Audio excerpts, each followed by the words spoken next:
Back to my channel. আমি তোমাদের মিষ্টি সঞ্চিতা, আশা করছি তোমরা ভালো আছো, আমিও খুব ভালো আছি। তো ফেসবুক পেজের জন্য আমি নতুন কিছু একটা ভিডিও নিয়ে এসেছি। ভিডিও বলবো না, ফটো দিয়ে তোমাদের সাথে শেয়ার করছি। আমার রেজিস্ট্রি এঙ্গেজমেন্ট একদিনেই হয়েছিল, তো সেটাই তোমাদের সাথে শেয়ার করবো। আশা করছি তোমাদের ভালো লাগবে। আমাকে কেমন লাগছে অবশ্যই কমেন্ট করে জানিও। আমার একটা বৌদি আমায় সেদিন খুব সুন্দর করে সাজিয়ে দিয়েছিল, তো সেটা তোমরা দেখতেই পাচ্ছ। তো জীবনে একটা নতুন অধ্যায় শুরু হতে চলেছে 2021, এটা 15ই ফেব্রুয়ারি তোমাদের সাথে আমি শেয়ার করছি তখনকার ভিডিও। তো সেই টাইমে করোনার সময় চলছিল। তো যাই হোক, আমাদের কেমন লাগছে অবশ্যই কমেন্ট করে জানিও। তো আমার ফেসবুক পেজ থেকে যারা দেখছো অবশ্যই ফলো করো। ইউটিউবে তো কম বেশি সবাই জানো, আমার বিয়ের ভিডিও সব কিছু দেখেছো।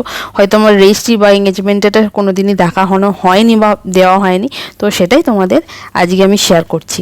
আশা করছি তোমাদের ভালো লাগবে। আর এটা এঙ্গেজমেন্টের রিং বলতে পারো, এটা ও আমায় দিয়েছিল, আমি ওকে দিয়েছিলাম। তো যাই হোক, আমার খুব পছন্দের যেটা এই রিংটা, হয়তো অনেক ভিডিও তো আমার হাতে তোমরা দেখবে।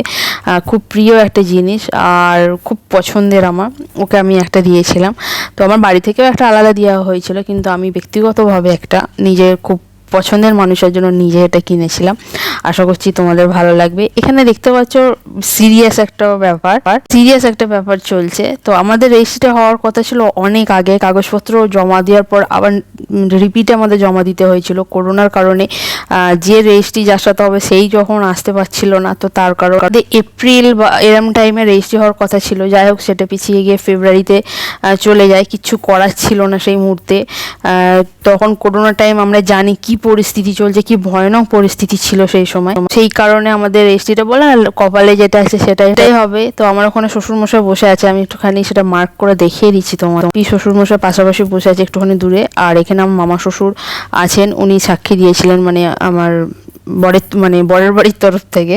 আর আমার বাড়ির তরফ থেকে আমার মা, আরও একজন আমার মামা এরম ছিলেন। তো এইভাবেই সবাই জিনিসটা হয়েছিল সবাইকে নিয়ে। খুব আনন্দের সাথে হয়েছিল, যেটা আমি চেয়েছিলাম একটু মোটামুটি বড় করে হোক।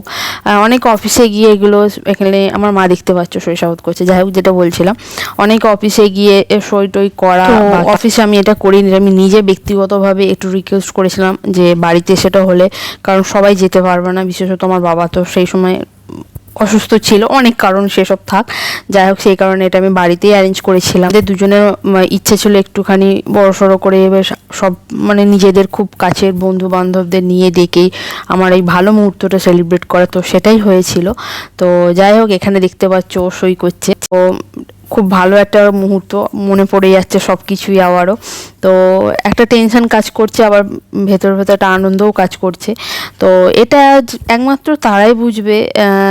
আমার যদি লাভ স্টোরিটা শোনো, হয়তো তোমরা তখন বুঝতে পারবে ফিলিংসটা আলাদা। তো জীবনে নতুন একটা অধ্যায় শুরু হতে চলেছে। ভালো খারাপ সব মিলিয়ে মিশিয়ে সবাইকে মানিয়ে নিয়েই চেয়েছিলাম যে এই দিনটা দেখতে। তারপরে তো আমাদের বিয়ের ভিডিও সব কিছুই এসেছে। তো আমাকে কেমন লাগছে অবশ্যই কমেন্ট করে জানিও। রেজিস্ট্রিটা আমাদের অনেকটাই পিছিয়ে যায়, এপ্রিলে হওয়ার কথা, সেটা চলে গেছিলো ফেব্রুয়ারিতে। তো তখন সে আসতে পারেনি করোনা টাইমে, তখন কোনোভাবেই পসিবল হয়নি, কারণ ডেট দিয়েও ক্যান্সেল করতে হয়েছিল। সেটা সব থেকে বড় আফসোসের জায়গা ছিল আমাদের।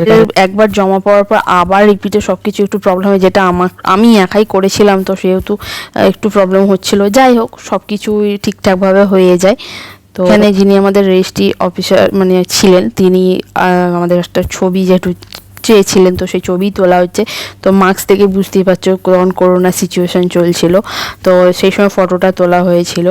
আশা করছি আমার ভিডিও তোমাদের ভালো লাগছে। কিচ্ছু করার নেই, আমার কাছে ফটোগুলোই মুহূর্তে আছে, ভিডিওটা আমি তোমাদের সাথে শেয়ার করতে পারলে আরও বেশি খুশি হতাম। কিছু করার নেই কো। তো এখানে আমি ওকে আংটি পরিয়ে দিচ্ছি। কি কথা বলছিলাম সেসব আর মনে নেই।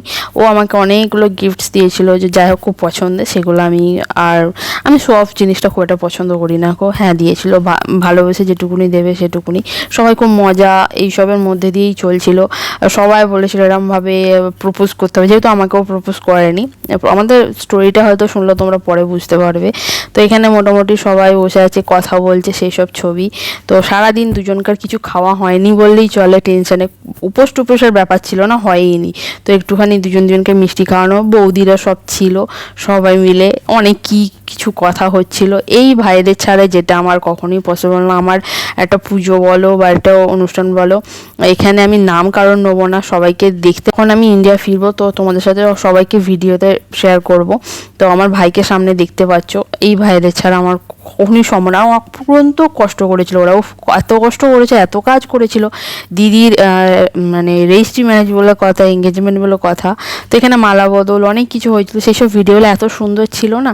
তো যাই হোক, সেগুলো এই মুহূর্তে আমি দিতে পারলাম না। যদি কোনো সময় পাই আমি অবশ্যই তোমাদের সাথে শেয়ার করব।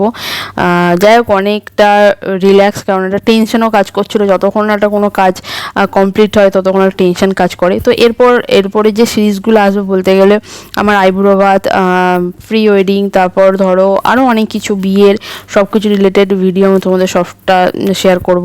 এখানে আমার মোটামুটি আমার বাপির সাথে একটা ভিডিও আমি ফটো তোলাই হয়েছে। এটা আমার শ্বশুরমশাই, উনি শ্বশুরমশাইয়ের সাথে আমি আমার শ্বশুরবাড়ি গিয়ে ফটো তুলেছি। শ্বশুরবাড়ি আমার কতটা যারা আমার ইউটিউব ভিডিও দেখেছে তারা হয়তো জানো। তো অনেক ভিডিও থাকা সত্ত্বেও যেটুকু পেয়েছি শেয়ার করছি। এটা আমার কাছে খুব প্রিয় একটা ছবি। আর এই কেকটা আমরা দুজনে মিলে পছন্দ করেছিলাম, মিয়ামোর থেকে আনা হয়েছিল। এটা বাটারস্কচ ফ্লেভার, খুব প্রিয় আমার। তো সব কিছু শেষে মোটামুটি বন্ধু বান্ধবদের নিয়ে একটু কেক কাটা, সবাই মোটামুটি ছিল। তো দুজনকে একটু খাইয়ে দেয় এটুকুনি। আর এর সব শেষে খাওয়া দাওয়া, মানে খিদে তো আর নেই বললেই চলে। আর এই হচ্ছে আমার বন্ধুরা, অনেক ফ্রেন্ডকে বলেছিলাম, সবাই হয়তো আসতে পারেনি। আর এই হচ্ছে সেই আমার বৌদি, যে আমি এত সুন্দর করে সাজিয়ে দিয়েছে। আর মোটামুটি সবার সাথে কম বেশি ফটো তোলা হয়েছিল। এখানে তোমরা হয়তো বুঝতে পারছো আমি বাচ্চাদের ফটো বা ভিডিও কিছুই রাখতে চাই না, এটা ঠিকও না। তো প্রবলেম হতেও পারে, তো এটা আমি নিজে ব্যক্তিগতভাবে খুব একটা পছন্দ করি না বলেই রাখি না। তো এই হচ্ছে আমার বন্ধু বিদ্যুৎ, যার সাথে কি বলবো, 10 বছর পর ফোন করলে যে বন্ধুত্বটা থাকবে, আর দুদিন পর ফোন করলে সেই বন্ধুত্বটা থাকবে। আর এখনকার স্বার্থের দুনিয়াতে বন্ধু বলতে একমাত্র আমি বিদ্যুৎকে বুঝি, খুব ভালো বন্ধু আমার, যেটা বিদ্যুৎ হয়তো ভিডিওটা দেখবি। ভিডিও এটুকুনি রাখলাম, আরও ভালো ভালো ভিডিও আসতে চলেছে, নতুন নতুন ভিডিও আসবে ফেসবুক পেজে, ইউটিউবে। তো আজকের জন্য টাটা, বাই বাই।